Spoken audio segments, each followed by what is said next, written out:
All right, okay, so this is going to be the second part of scrubbing the list. So the first part was going to be logging in, simply logging in. Now we're going to actually be scrubbing. So here are the steps to that if you need to refer back to it, and I'll also send this document for you to be able to review as well. But let's go ahead and begin. So we just finished generating our new report. First thing that we need to do is enable editing. That way we can work on this report. And I like to put it on this side. Let me go ahead and get my report that I generated a couple of days ago on the left side. So I've got my previous report, and then I've got my new report. So the first thing that I want to do is I want to put these in order from upload time. So I already have my old report set up from oldest to newest. So what I'll do is I'll just go all the way to the bottom. And I can see that the last day that a new home was added to the list was 5/10 at 1934. So on this side, I need to locate that same time, and then anything previous to that, because I've already scrubbed all of these, I can delete all of those so I don't have to scrub them again. The way that I'm going to do that is I'm going to come over here. I've got all of these open up. I'm going to go to Custom Sort, and then I'm going to sort by upload time. All right, so I'm going to then go all the way down to the bottom, to the very last one, and I'm going to then slowly scroll up to 5/10, and several have been added in the last day. All right, so 5/10 at 1934. From here up, I can select all of these rows.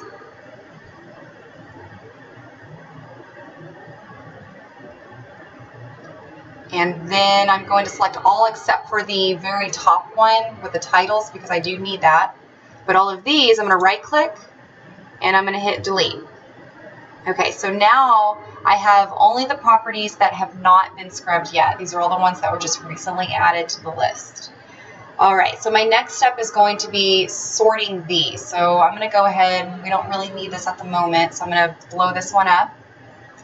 And I'm going to go to Sort, Custom Sort, and I want to take off all the homes that have been previously listed on other auction reports in past months. So the way I'm going to do that is I'm going to scroll down to the very last bit of this and select Previous Postings, sort A to Z. Hit OK. And then I need to go to the title Previous Postings, which is going to be AP. And then all of these that are selected with a Y, that means yes, I'm going to need to take these off. So I need to scroll all the way down to the bottom, the very last one. So everything this up, I need to delete. So I'm going to go to 117. And I'm still going to leave that title. Make sure you don't delete that title. And I'm going to delete all of these that have been previously listed. All right. Okay, so after I've done that, now I need to run my macros. The way that I'm going to do that is to go to View, Macros, and then you can see right here I have two different macros that I can run. The reason why I'm able to run these macros is because prior to opening up these two foreclosure documents, the new one and the old one, I actually already had opened on my screen pre-foreclosure scrub format, which I will supply that to you as well. This is going to be, it just needs to stay open. You're not actually going to do anything with it, but this is going to be what allows you to run the macros. So let me minimize that because we don't actually need it. And then this is the new one. So I'm going to go to Macros, View. Okay, and it's very important that you first run the second one. So Equity Estimate. This is going to be the one that you run first. So I'm going to hit Run. And if you don't see it do all that jumpy stuff, that means you probably don't have the scrub form open. You need to make sure that's open, that way it runs correctly. Actually, it probably won't even give you the option to run it. Okay, so next you're going to run the address. Run. All right, so and it's gonna drop you right to Texas. What we want to do is we actually want to insert Texas into all of these columns. The way that I do that is just simply go into the right corner and double click. Oops. Go back to the double click. All right, and so then it generates for all of them, or it puts Texas in for all of them. Okay, so the next thing I'm going to do, I'm going to go back to my home tab. And then I'm going to do another custom sort. And I'm going to scroll down to estimated margin percent. So this is what we want to sort next, from smallest to largest. I'm going to select OK. Okay, and you can see here in column M, the estimated margin. So there's that. Let me minimize that. All right, so we do not want to market to any that are below 10%. So what I'm going to do is I'm going to select these rows that are below 10%, again, leaving the title bar, and I'm going to delete these. All right, and then the next thing I'm going to do is I'm going to jump down on the estimated percentage, and I'm going to take a look at 100%. Okay, so we have several today that are listed at 100%. Usually there's not this many. So what I'm going to do with that is I'm going to delete all of the ones that have a loan year that are 2014 forward, and I'm going to delete those because the chances are they're incorrect. So going to column W, which is going to be the loan year, I'm going to look at these and I'm going to delete all of the rows that are above 2014. Another easy way to do this, if you don't want to do it individually, is to select these, and then you can do a sort. You can do a custom sort. And I'm going to, my data has headers, I'm going to uncheck that. And I'm going to go to W because that is the one with the loan years. I'm going to hit OK. Go back to W. Okay, so now it has sorted all of these according to the loan years. So this will be really, really easy now. Now I can just take all of these, because they're in order, and delete.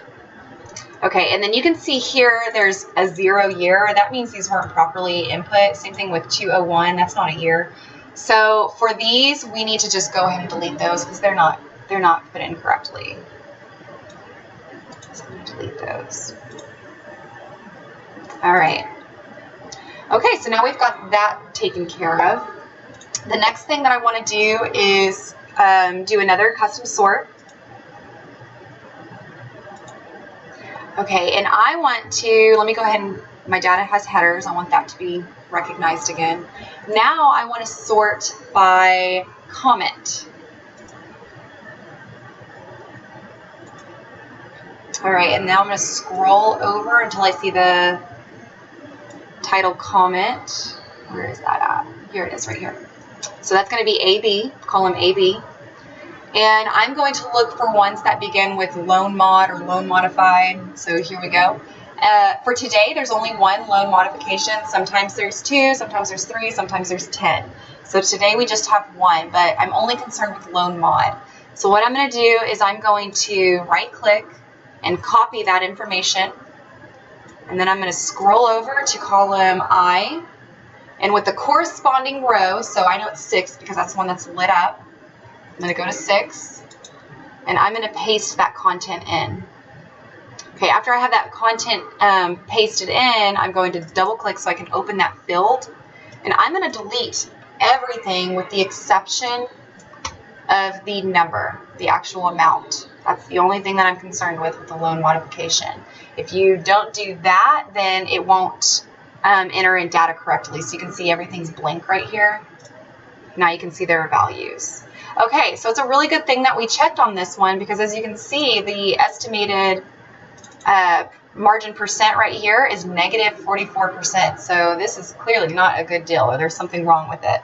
So it's below 10%. So if it happens to be below 10%, which it is, we're going to take that row, we're going to delete it. If it is above 10%, then we're good.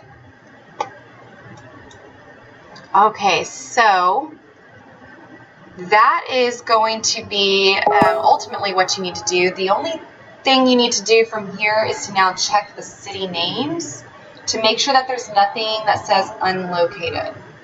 Sometimes when these are ran, they don't input the city names. So if it was not input, what you would need to do, say this one did not have Arlington on here, then what we would need to do is actually go to Google, copy and paste the street address and the zip code, and learn what city this is in. So that's the way we do that, and then you just type in the city name. Pretty easy. Okay, so that is going to be it for this portion. Now what we need to do is we have officially scrubbed this list. Not too bad, right? Now what we need to do is select all but the title. So everything is selected but the title bar. I'm going to copy all of this content. And I'm going to jump over to my previous foreclosure list that I ran. And I'm going to paste it. Okay, so I already have mine set up, but I always like to double check to make sure nothing glitchy happened. You can see this is red right here. The reason being is because I like to check for duplicates. Frequently, whenever these lists are run at the beginning of the month, the people that run it will insert duplicates, and we don't want that, especially if we have people that are calling to ask us to take them off of our marketing list. We don't want to bug them unnecessarily. So the way that I do that is I just select all of column C, and then I go to conditional formatting, highlight cell rules, it's the very first one, and go down to the very last one, duplicate values. And it's going to say highlight in red. I'm going to say okay. I didn't have to change anything on that. It's already pre-done correctly. And I can see that I have no duplicates today. Okay, so we're good there. The next thing I need to do is make sure that anything that I have previously deleted is not a duplicate as well. So the way that I do that is, let's just say somebody calls me and says, please take me off your list. I'm going to say okay.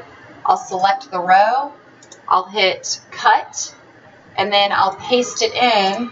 I'm not going to do it for that one because we don't need to take them off. But then I will paste it in here, and I'll just hit paste. So the reason why I don't delete these is because it is possible that these properties will pop up again later and they'll present themselves as a duplicate. So I do hang on to these just in case. Or if I have somebody that complains about anything later on or wants to do business with us later on, they change their mind and they realize they do need assistance, I like to have this information still stored. So I don't delete anything, I cut and then I paste it over to the deleted sheet. So what I'm going to do with that is I'm going to take these rows and I'm going to copy these. And I like to skip a line, that way I don't get confused with what's new and what's old. Skip a line or two, it doesn't really matter. And then I'm going to hit paste. And then I'm going to go to C, conditional formatting, highlight rule, duplicate. Okay. Okay, and I can see all of these deleted ones. There are no duplicates. That's a good thing. So because these have already been deleted, I'm going to go back to these. And I'm going to hit delete because we don't need them on here. They're still in here. So make sure you don't cut these out whenever you move them over here because we do still need them. But I like to compare back and forth. Okay, so that is how you scrub the list. The last thing that I'm going to show you in the third video is going to be how to go onto our call rail system and listen to some phone calls. If somebody asks for us to take them off of the list, we just delete them. And then same thing with emails. So I'll show you that in the third video. It's not difficult at all. It's actually the easiest to do. It's also the most time consuming because you actually have to listen to those phone calls. That is it for now. Thank you.